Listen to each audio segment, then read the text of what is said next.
Bonjour à tous et bienvenue dans votre émission Haïti Culture Plus sur OM5 TV. Alors aujourd'hui, dans notre émission Haïti Culture Plus, je reçois Monsieur Colin Samuel. Donc c'est le président de l'association Fédération qui vient nous parler un petit peu de son association et de ses autres projets. Alors je vous propose de l'accueillir tout de suite avec moi. Bonjour Samuel Colin. Bonjour Vénus. Comment ça va? Très bien, super. Alors pour ceux qui ne vous connaissent pas, pouvez-vous nous parler de vous, nous dire qui est Samuel Colin, vous présenter en 5 minutes comme ça. D'accord. Bon, écoutez, je suis Samuel Colin, comme vous dites. Je suis plus ou moins dans la communauté depuis plus de 15 ans. D'accord. Et puis, nous avons créé la Fédération de la diaspora haïtienne d'Europe. D'accord. En 2010, après le séisme. D'accord. Alors, Fédération de la diaspora, qu'est-ce que vous entendez par là? Écoutez, Vénus, c'est une structure de la diaspora, c'est une structure qui a pour mission d'organiser la diaspora. Avait dit, nous avons une communauté assez forte en Europe, hein, tous les dom-toms dedans, donc il faut organiser cette communauté. Parce qu'on trouve que cette communauté est trop timide. Il faut le réveiller. Et à travers la Fédé, nous avons une mission pour organiser la diaspora. Lorsque je dis organiser la diaspora, c'est vraiment organiser la diaspora. C'est rechercher une place pour la diaspora en Europe, avec dit question de visibilité, et aussi de voir comment on peut impliquer la diaspora dans le processus de la construction en Haïti. Alors pour ça, comment faites-vous justement pour pouvoir cibler ces diasporas? Écoutez, oui, c'est très difficile, Vénus, parce que nous sommes une communauté assez éparpillée. C'est très difficile de voir la communauté haïtienne en Europe. Et lorsque je dis en Europe, nous sommes surtout en France. Beaucoup de gens, ils sont tous en France, mais quand même, il y a des Haïtiens un peu partout. Surtout, on a environ 7 pays où se trouvent les Haïtiens. Et bien sûr, la France, c'est le premier pays où se trouvent les Haïtiens, mais aussi il y a une communauté haïtienne. Par exemple, en Suisse, il y a une forte communauté haïtienne en Suisse. Il y a une communauté haïtienne en Belgique. Il y a une communauté haïtienne à Londres. Je parle de UHUK. Il y a une communauté haïtienne aux Pays-Bas. Il y a une petite communauté haïtienne à Berlin, en Allemagne. Donc, du coup, les Haïtiens sont éparpillés en Europe. Donc, nous, notre boulot, c'est de dire comment on peut organiser cette diaspora. Cette diaspora pour trouver une force, une synergie pouvant aider dans le processus de la construction en Haïti. Et aujourd'hui, qu'est-ce que vous avez fait justement pour pouvoir les rapprocher? Écoutez, il y a beaucoup d'initiatives que nous avons faites depuis le tremblement de terre. Comme vous savez, c'est une structure qui a été mise sous pied après le tremblement de terre. C'est juste pour dire que la diaspora doit s'impliquer en Haïti. Et nous sommes dans un processus de reconstruction en Haïti. Donc, du coup, l'effort de la diaspora, il faut qu'il soit organisé. C'est notre boulot. Et à travers ça, nous avons fait beaucoup d'événements, beaucoup d'événements identitaires. Nous avons fait des remises de prix, et avec d'autres acteurs de la diaspora, bien entendu, comme le GRAN, le PAFA. Il y a d'autres associations, les chauffeurs de taxi haïtiens. Donc, on a fait des choses ensemble. C'est de dire que la diaspora, il faut qu'on arrive à rassembler tous les acteurs autour pour voir comment on peut sortir de cette timidité. Mais justement, avec cette diaspora, quels sont les outils que vous leur proposez comme assurance, surtout pour pouvoir aller investir en Haïti? Écoutez, oui, c'est très important cette question, Vénus, parce que c'est vrai, nous avons une double mission, l'implication de la diaspora dans le processus de la construction en Haïti. Et cela dit, il faut que la diaspora investisse en Haïti. Et dernièrement, j'ai pensé que vous étiez là, nous avons pris l'initiative et nous avons organisé le dîner des entrepreneurs. Oui, tout à fait. Le dîner des entrepreneurs, c'est une sorte d'initiative pour inciter des acteurs, pour inciter la diaspora, qui sont des entrepreneurs, bien entendu, pour voir dans quelle mesure on peut augmenter la production en Haïti, participer dans ce processus-là. Parce que nous, on a fini par comprendre que le développement de pays, ce n'est pas forcément des actions humanitaires. Il faut qu'on intéresse la diaspora à investir, à créer des entreprises en Haïti. Donc, du coup, effectivement, c'est un outil efficace. Et les États-Unis, la communauté haïtienne aux États-Unis sont très, très dedans. Donc, nous, en Europe, il faut qu'on insiste la diaspora à investir en Haïti. Alors, quelles sont justement les réactions justement de ces diasporas lorsque vous leur proposez d'aller investir en Haïti? Eh bien, bon, Vénus, vous étiez là, vous avez vu comment c'était très chauffé. Il y avait beaucoup de questions, il y avait beaucoup d'attentes et les gens sont très excités à emboîter le pas. Donc, depuis le fameux dîner des entrepreneurs, il y a beaucoup de gens qui s'intéressent et aussi des Français qui sont très intéressés à investir en Haïti. Ce qui était intéressant aussi, c'est que vous avez fait venir des personnes qui sont quand même, qui ont beaucoup d'expérience sur ce sujet-là, pour venir dialoguer avec des personnes qui avaient parfois quelques doutes de leur investissement en Haïti. Effectivement, donc ça leur a quand même ouvert un peu l'esprit, ou comment dire, apporter quelque chose. Effectivement, Vénus, c'était ça, c'est de dire que il faut montrer que c'est possible, parce qu'il y a beaucoup d'acteurs qui investissent en Haïti. Donc, du coup, il faut faire venir ces acteurs-là pour montrer que ce n'est pas quelque chose qu'on parle en l'air. Il faut passer par l'action, et Haïti attend que ça. En Haïti, nous avons un terrain très propice pour l'investissement en Haïti actuellement. Vous savez? Donc, il faut qu'on profite de...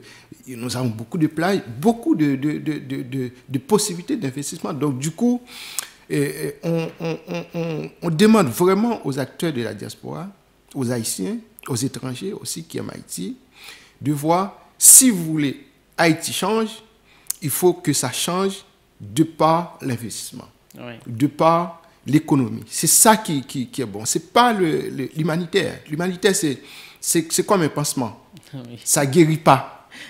Vous comprenez? C'est exactement ça. Oui. Alors, est-ce que vous avez un exemple de personne aujourd'hui qui vivait en France et qui est partie en Haïti investir? Oui, bien sûr. Nous avons Calios, c'est ça, qui est une grande entreprise maintenant, qui commence à prendre beaucoup de vitesse de croisière. Et c'est une entreprise qui fait l'exportation du cacao haïtien. D'accord. Nous avons d'autres encore, je n'ai pas envie de citer, il y en a tellement d'entreprises et il y a beaucoup d'initiatives maintenant pour voir dans quelle mesure la diaspora font des affaires en Haïti, aller faire des affaires en Haïti.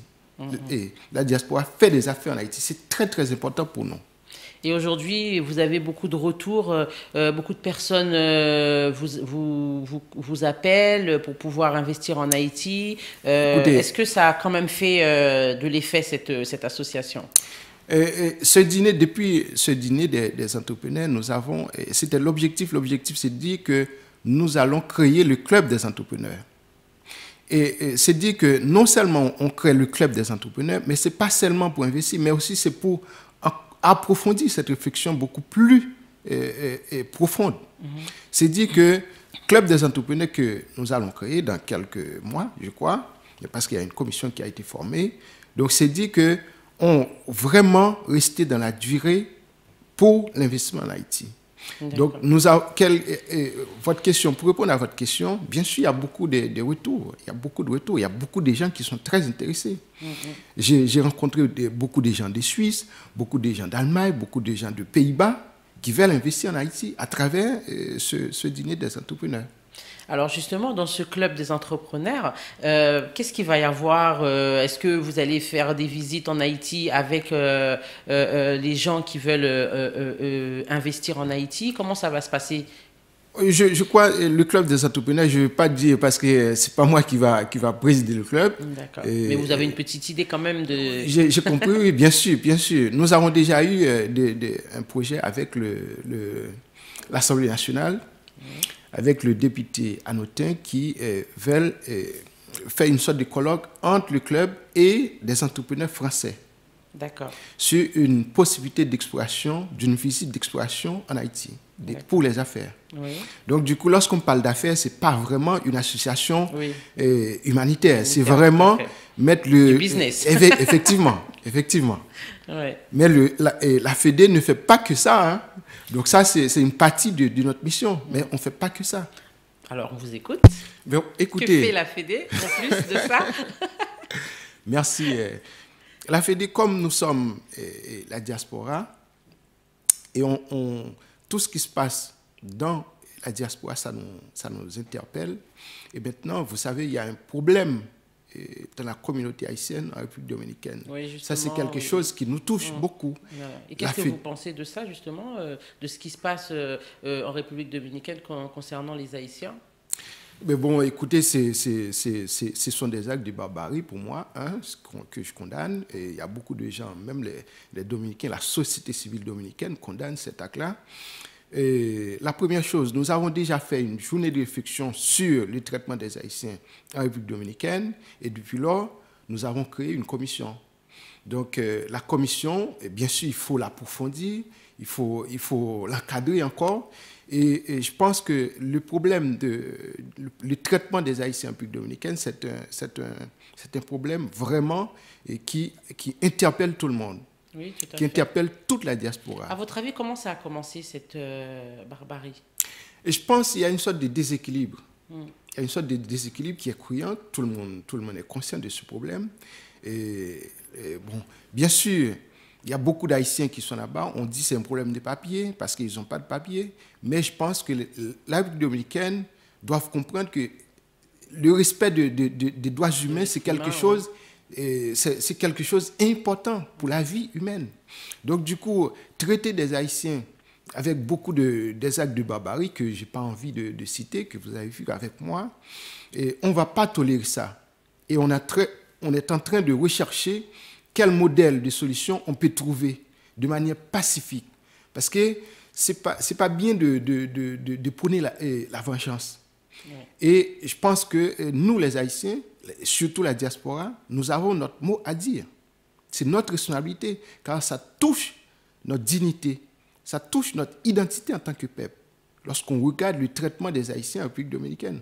Donc, du coup, après notre indignation, maintenant, notre question, c'est de dire... Qu'est-ce qu'il faut faire? Qu'est-ce qu'il faut faire? Effectivement, pour être responsable, je pensais qu'il faut mettre ça dans un package. Bien sûr, l'État haïtien, c'est l'institution qui est responsable de ça. Mais par contre, nous, la diaspora, nous devons accompagner l'État haïtien pour trouver des solutions, des résolutions pour résoudre ce genre de problèmes. Et c'est un problème qu'on doit résoudre à court, à moyen et à long terme. Tout à fait. Par des programmes de réinsertion. Donc, il y a beaucoup de discussions actuellement au niveau international, dont la Fédé participe, bien entendu, avec une organisation qui s'appelle Haitian Diaspora Fédération, qui est une sorte de structure mère des diasporas qui se trouve aux États-Unis. Donc, du coup, à travers cette structure, nous sommes en train de faire des réflexions pour voir dans quelle mesure on peut organiser quelque chose d'ampleur, de rassemblement. Une semaine, bon, on veut même prendre l'année 2015 pour focaliser sur ce problème. Parce qu'on se dit, c'est bien de discuter dans les réseaux sociaux, c'est bien de faire des commentaires, mais ça ne suffit pas. Et il faut agir. Et pour agir, ce n'est pas seulement de parler, il faut qu'on passe par l'action. Par l'action, tout à fait. Est-ce que vous pensez que le gouvernement fait ce qu'il faut, justement, pour pouvoir adoucir cette tension? Vénice, le gouvernement haïtien, est en situation de faiblesse, ce que je vois. Et pourquoi? Je sens que c'est un gouvernement qui est en situation de faiblesse. Malgré tout, ils ont montré leur bonne volonté. Bon, avec le ministère des Haïtiens vivant à l'étranger, on m'a dit qu'il y a beaucoup d'efforts pour voir comment on peut Le président a fait un appel au calme Effectivement. en République dominicaine, mais est-ce que c'est suffisant? Non, ce n'est pas suffisant. C'est pas suffisant. Il faut aller plus loin. Il faut aller plus loin. Et je ne suis pas non plus d'accord hein, que non seulement pour brûler le drapeau haïtien en République dominicaine, mais aussi pour brûler le drapeau dominicain sur le sol haïtien. Ce n'est pas ça qui va résoudre le problème. Ça va augmenter la haine. Et la haine, c'est la guerre. Et la guerre, c'est la destruction de l'île. Oui, tout à fait. Donc, du coup, nous, qu'est-ce qu'on prend? L'État haïtien, je dis, ce n'est pas qu'il est en état de faiblesse, mais l'État haïtien, on voit, il y a beaucoup de problèmes, beaucoup de manifestations maintenant, il y a beaucoup d'autres priorités en même temps. Donc, du coup, je ne vais pas faire non plus pour dire que je vais faire l'avocat de l'État haïtien. Ce n'est pas du tout mon objectif. Mais c'est de dire que nous, la diaspora, on a un rôle à jouer aussi. On a notre rôle à jouer. C'est notre identité, c'est notre fierté, c'est notre fierté qui menace. Pas des bandits dominicains, hein, bien entendu. On a vu en Haïti aussi, il y a eu une grande manifestation par rapport à ça, et il y avait vraiment beaucoup de monde. Et voilà, on sent quand même la solidarité entre les Haïtiens en Haïti pour les Haïtiens en République dominicaine. C'est un collectif qui s'appelle Collectif de 2004, décembre 2004. Cette collectif-là, je suis tout à fait d'accord qu'on manifeste, qu'on solidarise avec nos compatriotes haïtiens qui sont en République dominicaine. Et c'est un problème, c'est pour ça que je dis que c'est un problème qui dépasse même Haïti. Hein, parce que lorsqu'on voit des gens, on repousse en Haïti sans papier, on comprend pas du tout. Parce que ce sont des Noirs, ce sont des Haïtiens. Alors pourtant, en République dominicaine, je crois qu'il y a beaucoup d'autres nations. Juste pour vous dire que c'est un problème qui dépasse Haïti. Donc voilà pourquoi, d'où la nécessité pour nous, la diaspora, d'impliquer des institutions internationales pour voir de quelle façon on peut trouver des modèles de solutions pacifiques, mais dans la durée, qui respectent la dignité humaine, surtout ça. Donc là, c'est le cas. Et voilà pourquoi on prône pour l'année 2015 que la diaspora, qu'on fasse de la semaine de la diaspora une semaine pour trouver une résolution à ce genre de problème. Tous les Haïtiens qui se trouvent, vous parlez des Haïtiens en République dominicaine, mais il y a des Haïtiens dans d'autres régions. Non, dans les Caraïbes, Vénus. Dans les Caraïbes, par exemple, je peux vous citer un cas, pas un cas, les Haïtiens qui sont en Bahamas. Mais aussi, la situation est terrible. Oui. Le cas Saint-Domingue, c'est beaucoup plus frappant, mais je suis d'accord. Mais il y a aussi dans d'autres régions, dans la Caraïbe, que la situation n'est pas forcément une situation harmonieuse. Donc, du coup, il faut qu'on focalise sur des Haïtiens, moi je dis, sur des Haïtiens qui se trouvent dans les Caraïbes, dans le cas de la République dominicaine. Justement, pourquoi, par exemple, on va rester sur la République dominicaine aujourd'hui, pourquoi le président, justement, ne fait pas un appel à ces Haïtiens pour revenir en Haïti? Parce qu'on va dire que ça ne peut pas être pire en Haïti que la République dominicaine. Donc pourquoi pas prendre cette initiative, faire revenir les Haïtiens dans leur pays, au lieu de se faire tuer comme ils le font aujourd'hui? Je pensais venir, vous avez pris le devant à cette question. Ouais. Vous avez pris le devant. C'est une très bonne question. Hein. Mais je pense que ce n'est pas seulement faire un appel pour dire retournez chez vous, mais il faut qu'on commence d'abord à faire une préparation pour voir, lorsque les gens retournent, qu'est-ce qu'on leur offre. C'est surtout ça. Donc là, on est en train, c'est pour ça que je vous dis, on est en train de réfléchir pour voir quel modèle, comment on dit, si on va dire, nous, la diaspora, je parle de la diaspora encore, il faut que la diaspora participe pleinement à ce genre de projet. Je suis tout à fait d'accord avec vous. Hein. Lorsque vous dites, comme on voit que les Juifs demandent qu'ils retournent chez eux, lorsqu'il y a des problèmes de menaces. Mais nous, c'est plus frappant, je suis tout à fait d'accord avec vous. Mais par contre, il faut faire de manière responsable, organisée. On ne peut pas demander aux gens de retourner chez eux sans savoir où ils vont aller arriver en Haïti. Ça doit être accompagné par des programmes sociaux. Tout à fait. Donc, il faut savoir les encadrer. Bien sûr. Voilà. Donc, et là, ça vient du phénomène humanitaire aussi. Donc, c'est aussi au gouvernement de prendre cette responsabilité, Effectivement, je pense. effectivement. Et donc, voilà, à suivre hein, sur cette... Moi, je dis une chose sur ça, Venise, je demande à la diaspora d'impliquer activement dans la recherche de la solution. Financièrement aussi, il faut aider. Oui, parce qu'on voit sur Internet, il faut boycotter la République dominicaine, il ne faut pas acheter les produits de la République dominicaine. Donc, mais je pense qu'il y a aussi, comme vous dites, il y a aussi autre chose à faire. Il faut vraiment aller sur le terrain. Et puis, je pense qu'il va y avoir bientôt une manifestation aussi concernant ça. Non, il y a une semaine de la diaspora. Moi, je demande aux acteurs, moi je fais partie, j'ai réfléchi beaucoup sur ça, et je demande aux acteurs de réfléchir sur cette semaine de la diaspora, qu'on réfléchisse en profondeur sur le traitement des Haïtiens dans les Caraïbes. Donc cette semaine de la diaspora, le gros titre, c'est sur le traitement des Haïtiens. C'est ce que nous proposons, la Fédé. C'est ce que la Fédé propose. On ne sait pas si ça va être validé, mais bon, il y a beaucoup de gens qui sont tout à fait d'accord avec nous. On demande à la diaspora de réfléchir pendant cette semaine pour voir dans quelle mesure on peut sortir de ce fléau, parce que pour nous, c'est un fléau. Est-ce que vous pensez que même la diaspora pourrait vraiment faire quelque chose pour ça? Parce que, comme vous dites tout à l'heure, c'est vraiment, ça va loin, quoi. C'est vraiment au-delà de... Par exemple, il y a une chose que vous avez dit tout à l'heure, et je le pris comme exemple. Et c'est pour ça que je vous dis que vous avez déjà payé en avance. On dit retournez chez vous.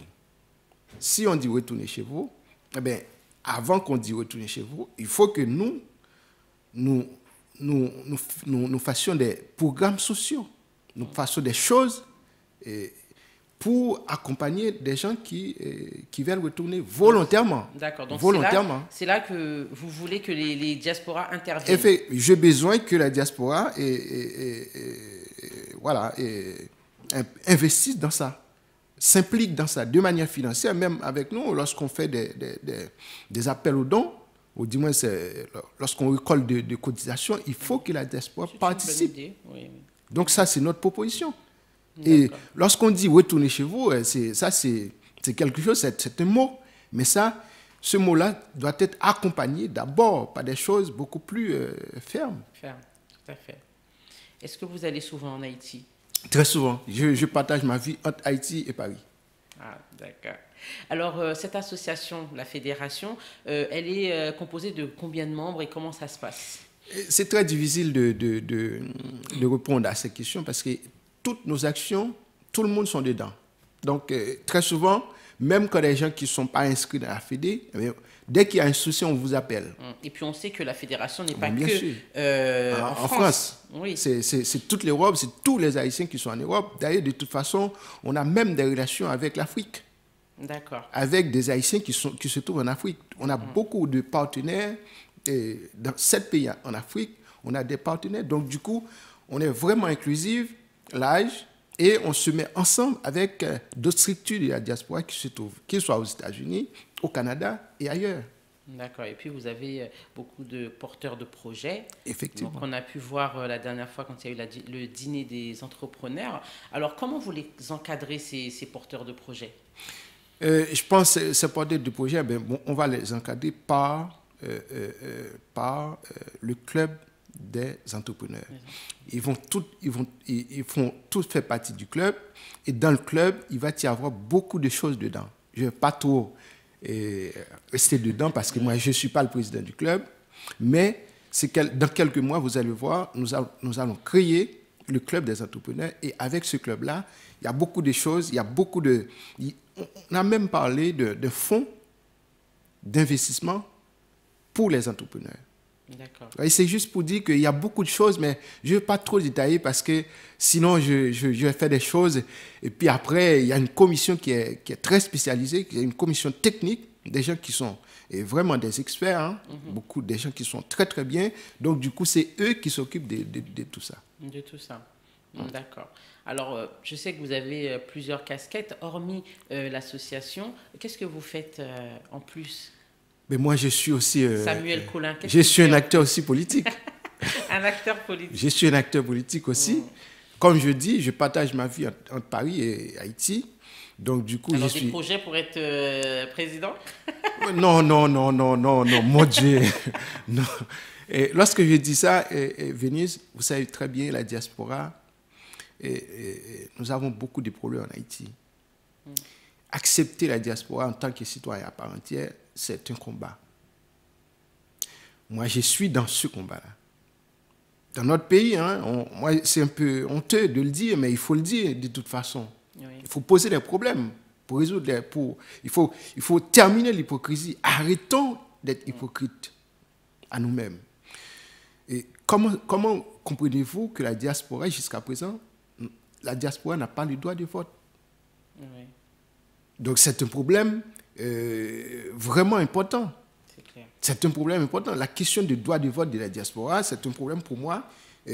C'est mon combat. C'est notre combat. C'est le combat de la Fédé. C'est de dire, non seulement on recherche comment on peut organiser la diaspora en Europe, mais aussi on a besoin que l'État haïtien accepte que ce sont des Haïtiens à part entière. Il faut que la diaspora puisse voter dans les élections, participer activement dans la vie sociopolitique en Haïti. Bien sûr, parce que si c'est vrai que la diaspora finalement ne sait pas trop où se mettre, puisqu'elle ne peut pas voter en France, elle ne peut pas voter non plus en Haïti. Effectivement, donc du coup, vous comprenez bien le problème, c'est un vrai problème. Lorsqu'on est dans le pays d'accueil, et vous comprenez bien le problème, ce n'est pas forcément bien. Ouais. C'est vraiment une lutte au quotidien. Et lorsqu'on retourne, c'est aussi un problème.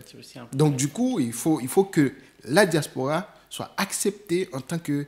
Ce sont des Haïtiens à part entière qui, pour briguer n'importe quel poste plus tard. Donc, du coup, il n'y a rien du tout à perdre pour Haïti.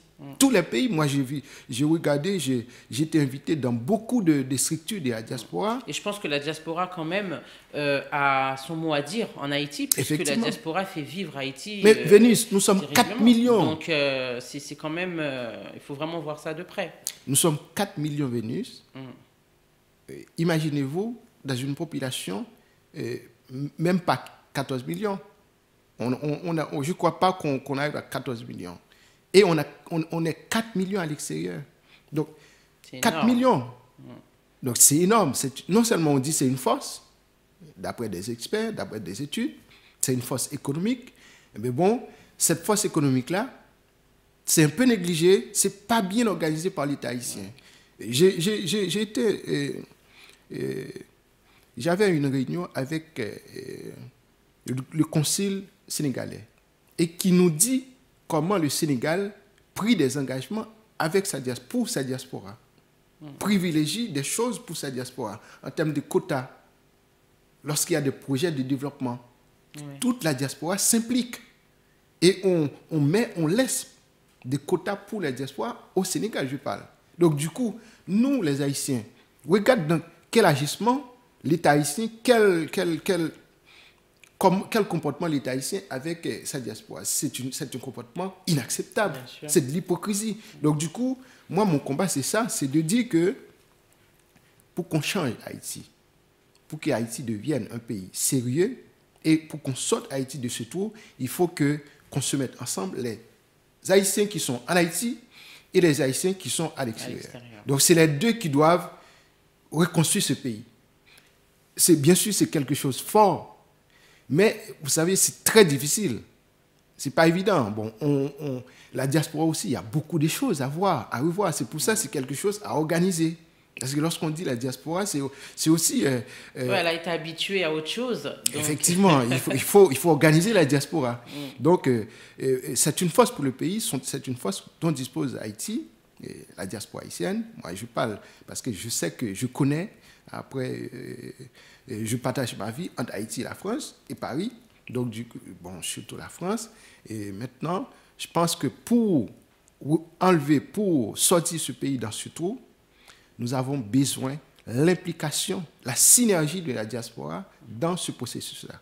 Et ce n'est pas seulement d'envoyer de l'argent. Non, bien sûr. L'implication, je parle, Vénis, c'est l'implication... Et bien sûr, créer des emplois, effectivement, investir, créer des emplois, et puis, mais aussi participer dans la vie sociopolitique. Il faut que les Haïtiens puissent voter dans leur ambassade. Pourquoi pas? Oui, Nous sommes au 21e siècle, Vénus. Tout à fait. Imaginez-vous. Donc, nous sommes un peuple qui a donné leçon au monde entier. Et maintenant, jusqu'à présent, les Haïtiens qui sont à l'extérieur, on vous dit, taxe, si vous avez une autre nationalité, c'est quoi ça? C'est un problème. Il faut qu'on finisse par résoudre ce problème-là. Oui, ça c'est vrai. Alors, Samuel Collin, si vous aviez un message à passer à la communauté haïtienne, qu'est-ce que vous leur diriez?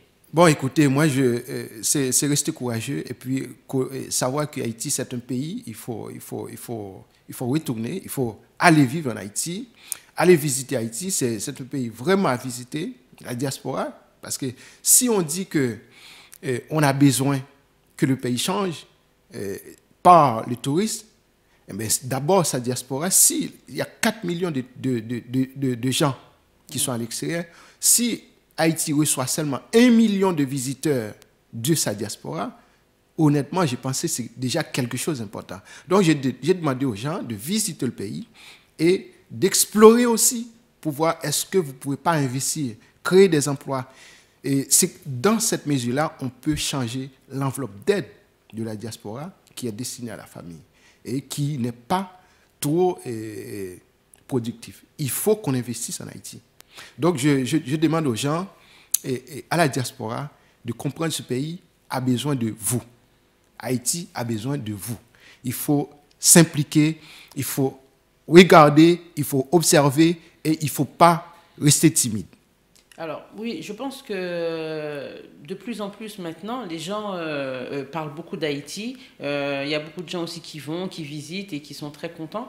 Le problème des diasporas ou même des personnes qui ne sont pas haïtiens, c'est la sécurité. C'est le problème majeur en fait. Hein. Je pense que c'est la peur qui fait que, parce qu'on entend beaucoup de choses sur Haïti au niveau de la sécurité, donc ça met quand même un frein. Alors, qu'est-ce que vous pouvez dire aux Haïtiens ou aux amoureux de Haïti qui voudraient visiter Haïti pour les sécuriser, en fait, ou bien pour les rassurer qui seront en sécurité et qu'ils peuvent visiter Haïti sans... Vénice, merci pour cette question. C'est une très belle question. Vous savez, Haïti se trouve deuxième ou troisième derrière les États-Unis en termes de sécurité. Ça ne dit pas qu'il n'y a pas d'insécurité en Haïti. Mais c'est juste, par exemple, lorsque vous regardez la République dominicaine et Haïti, en termes de sécurité, honnêtement, et d'après les rapports que j'ai lus, Haïti est devant beaucoup de pays dans la région. Or, ce sont des pays qui reçoivent des touristes. Ouais. Donc, du coup, ce problème d'insécurité, c'est pas ça qu'il faut voir. Et je pense que pour rassurer les gens, c'est pas que il y a toujours des problèmes, même en France, partout. Hein. Oui, oui, bien sûr. Au Mexique, par exemple, le Mexique reçoit beaucoup de touristes, mais il y a beaucoup de problèmes d'insécurité. Tout à fait, mais c'est vrai que quand on parle d'Haïti, moi je rencontre des gens, quand on parle d'Haïti, la première chose, c'est s'ils vous disent ah oui, mais c'est pas dangereux, ah oui, mais voilà. Donc, c'est que ils ont eu quand même des échos que Haïti voilà, donc voilà, qu'est-ce que maintenant aujourd'hui même le gouvernement dit qu'il faut investir en Haïti, beaucoup de gens disent aussi la même chose, mais les gens, ce qu'ils veulent savoir, est-ce que ils peuvent venir visiter Haïti en toute sécurité? C'est ça la vraie question.